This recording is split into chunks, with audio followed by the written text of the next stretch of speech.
All right, thanks. And I'm joined now by playwright Jackie Alexander, nationally acclaimed playwright Jackie Alexander, who's going to be bringing his play in the first of this collaboration, The Legend of Buster Neal. Thanks for joining us, by the way. Thanks for having me. So, first off, tell me about the play. The play is The Legend of Buster Neal. It premiered in 2011 in New York at the Billie Holiday Theater. Questions the true definition of manhood, what it means to be a man, kind of examines the challenges young people face today, the responsibilities of fatherhood, and we thought it'd be perfect piece for Buster Neal is a legendary figure, is he not?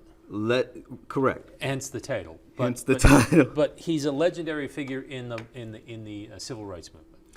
He was a civil rights activist in his day, which was the 20s through the 50s. Yeah. So he's kind of a mysterious figure in the production. We don't know if it's actually Buster Neal or who this guy is. He just shows up, but he resembles a famous civil rights activist. But then his biggest challenge said to be his grandson.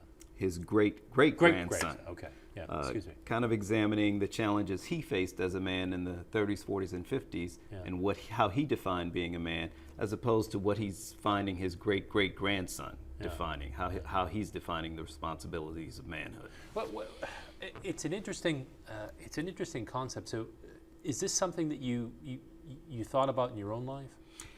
As you look to your forefathers? The play actually came out of observing a conversation, which writers are always paying attention. Sure. And I was sitting with some great uncles, and I had some younger cousins, and one of them, something had happened, and he felt disrespected, and he was going off about what it means to be a man, and you can't be disrespected. And my great uncles were looking, and these are men who grew up in Louisiana in the 50s, who had a completely different definition of what it meant to be a man and had different challenges. And they just kind of went in like, what are you talking about? Right. That's nothing that happened to you. Yeah. And I noticed this disconnect between the generation today of how they define these things as opposed to how these men who really face challenges define. It's interesting. I don't think that's unique to the African American concept. Not at all.